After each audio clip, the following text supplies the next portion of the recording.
Hello hi friends, எல்லாத்துக்கும் செவ்வாய்க்கிழமை காலை வணக்கம். ஆஸ் யூஷுவலாக இன்றைக்கி கொஞ்சம் லேட்டாக எழுந்திரிச்சிட்டிங்க. 4:30க்கு எழுந்திருப்பேன். இன்றைக்கி 5 மணி ஆயிடுச்சு. அதனால் கடற்கடன் வாசல் கூட்டி தெளித்து கோலம் போட்டாச்சு. இன்றைக்கி வாசலில் போட்ட கோலம் இந்த கோலம் தான். அப்புறம் பார்த்திங்கன்னா முடித்த உடனே நம்ம பூஜை ரூமுக்கு போயாச்சு. பூஜை ரூமில் போய் இன்றைக்கினே சொல்கிறீங்க, எல்லாருமே வந்து இந்த உலகத்தில் நம்ம நல்லவங்க நினைக்கிறவங்க எல்லாருமே மோசமான ஆட்களாக தாங்க இருக்கிறாங்க. யார்கிட்ட எப்படி பேசணும், எப்படி பழகணுங்கிறது நமக்கே தெரிய மாட்டேங்குது. கடவுளை நீ தான் அதுக்கு வந்து ஒரு நல்ல ஒரு சொல்யூஷன்.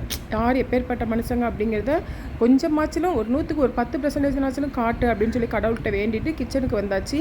கிச்சனில் வந்து பார்த்திங்கன்னா ஒயிட் ரைஸ்க்கு வந்து தண்ணி கொதிக்க வச்சு வச்சுருக்கேன். அப்புறம் சாம்பாருக்கு பருப்பு அலசி காய்கறியெல்லாம் போட்டு மசாலாலாம் எல்லாம் ஒன்றா போட்டு புளியெல்லாம் கரைச்சி ஊற்றி கூட்டி வச்சாச்சு. ஒன்றை ரைஸு ஒன்றை சாம்பார் வந்து வெந்துட்டுருக்குது.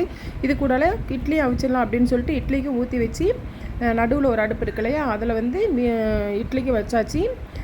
இட்லிக்கு வச்சு ஊற்றி எடுத்தாச்சு. அதுக்கப்புறம் பார்த்திங்கன்னா கொஞ்சம் கொண்டக்கடலை நைட்டே ஊற வச்சுருந்தேன், அதையும் வேக வைக்கணும். அடுப்பு காலியால் இட்லி எடுத்த உடனே பதிமுக தண்ணிக்கு வந்து போட்டு வச்சுட்டு பதிமுக தண்ணியும் கொதிச்சு வெந்துருச்சு. அதையும் எடுத்தாச்சு. குக்கரு வந்து ஒயிட் ரைஸு வெந்துருச்சு, சாம்பார் வெந்துருச்சு, விசில்லாம் வந்துருச்சு. இறக்கி வச்சாச்சு. இறக்கி வச்சுட்டு அப்புறம் பார்த்திங்கன்னா சாம்பார் வந்து நம்ம ஊடால வாக்கிங் போயிட்டு வந்து சாம்பாரை வந்து தாளித்து எடுத்தாச்சு. கொண்டக்கடலை வேக வச்சுட்டு போனேன். அதையும் வந்து தாளிச்சிடலான்னு சொல்லிவிட்டு வெங்காயம் பச்சை மிளகா போட்டு கொஞ்சம் வத்தல் போட்டு கருவேப்பிலெல்லாம் போட்டு கடுகு நம்பருப்புலாம் போட்டு தாளித்து கொண்டக்கடையிலையும் தாளித்து ஊற்றியாச்சு. இது கூடால சரி தேங்காய் சட்னி கொஞ்சம் வைக்கலாம், ஏன்னா சாம்பார் எப்போ பார்த்தாலும் சாம்பாரே வச்சுருக்கோன்னு சொல்லி பொண்ணு ஏதாவது சொல்லுவான்னு சொல்கிறதுக்காண்டி சரி கொஞ்சம் தேங்காய் சட்னி வைக்கலான்னு சொல்லிட்டு எங்கள் வீட்டுக்காரர் எனக்கு டைம் இல்லை, எங்கள் வீட்டுக்காரர் தேங்காய் உடைக்க சொன்னேன். எங்கள் வீட்டுக்காரர் தேங்காய் உடச்சி கொடுத்தாரு. தேங்காய் உடச்சி கொடுத்த உடனே தேங்காய் சட்னிக்கும் அரைச்சி எடுத்து நம்ம அதையும் தாளிக்கணும் இல்லையா. தாளிக்காமலே நாங்கள் சாப்பிடுவோம், ஆனால் தாளித்தா கொஞ்சம் டேஸ்ட் நல்லாயிருக்கும். அதனால் கொண்டக்கடலையை தாளித்து வச்சு நாங்கள் தூக்கி எடுத்து வச்சுட்டு அப்புறம் தேங்காய் சட்னியை வந்து தாளிச்சாச்சு. இது கூட எங்கள் வீட்டுக்காரர் கொஞ்சம் இட்லியெல்லாம் எடுத்து ஹாட் பாக்ஸில் வச்சுட்டாங்க. நல்லதாக போச்சு அப்படின்னு சொல்லிட்டு ஒரு வழியாக முடிச்சாச்சு. இப்போ வந்து பார்க்கலாம் நம்ம என்னென்ன சமைச்சோம் அப்படிங்கிறத. காலைல பார்த்திங்கன்னா இன்றைக்கி பிரேக்ஃபாஸ்ட் வந்திங்கன்னா இட்லி தான். இட்லிக்கு சாம்பாரும் இருக்குது. அப்புறம் பார்த்திங்கன்னா கொண்டக்கடலையும் அவிச்சு தாளித்து வச்சுருக்கிறேன். தேங்காய் சட்னியும் அரைச்சி தாளித்து வச்சுருக்கிறேன். மதியத்துக்கு பார்த்திங்கன்னா அதில் பதிமுக தண்ணியும் போட்டு வச்சுருக்குது.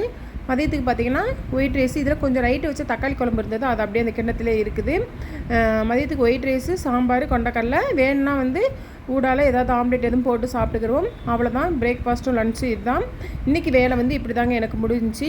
ஊடால வாக்கிங் போய்ட்டு வந்து இந்த வேலையெல்லாம் செஞ்சு ஓகே ஃப்ரெண்ட்ஸ், உங்கள் வீட்டில் என்ன பிரேக்ஃபாஸ்ட்டு என்ன லன்ச் அப்படிங்கிறத சொல்லுங்கள். இந்த வீடியோ பிடிச்சிருந்தால் லைக் பண்ணுங்கள், ஷேர் பண்ணுங்கள், கமெண்ட் பண்ணுங்கள், மறக்காமல் சப்ஸ்கிரைப் பண்ணுங்கள். அதுக்கப்புறம் பார்த்திங்கன்னா பாப்பாவுக்கு சாப்பாடு வச்சு கொடுத்தாச்சு. சரி ஓகே நம்ம எனக்கு சாப்பாடு வேகமாக டைம் ஆச்சுன்னு சொல்லிட்டு அதனால் அவளுக்கு இட்லி வச்சு கொஞ்சம் சட்டி ஊற்றி கொஞ்சம் சாம்பார் ஊற்றி கொஞ்சம் கொண்டக்கடலையும் வச்சு கொடுத்தாச்சு. இது கூட நம்மளுக்கு நான் பயங்கர பசி ஆயிடுச்சு, ஏன்னா இன்றைக்கி வந்து வாக்கிங் சீக்கிரமே போயிட்டு வந்தேன், வீட்டில் கொஞ்சம் வேலை இருக்குதுன்னு சொல்லிட்டு. அதனால் நமக்குமே வந்து ஒரு 4 இட்லி வச்சு கொஞ்சம் எனக்கு வந்து சாம்பார் ஊற்றி சாப்பிட அவ்வளோ பிடிக்கலை. அதனால் வந்து நான் என்ன பண்ணேன்னு பார்த்தீங்கன்னா சட்னி மட்டும் ஊற்றி கொஞ்சம் கொண்டக்கடலை எடுத்து வச்சுட்டேன். கொண்டக்கடலை வந்து காலையில் வந்து வெறும் வயிற்றில் வந்து நம்ம ஊற வச்சுருப்போம் பார்த்தீங்களா, ஊற வச்சதை சும்மா ஒரு கைப்பிடி தினமும் மார்னிங் வந்து வெறும் வயிற்றில் நீங்கள் சாப்பிட்டு வாங்க. உடம்புக்கு வந்து அவ்வளோ ஒரு அயன் சத்து இருக்குங்க.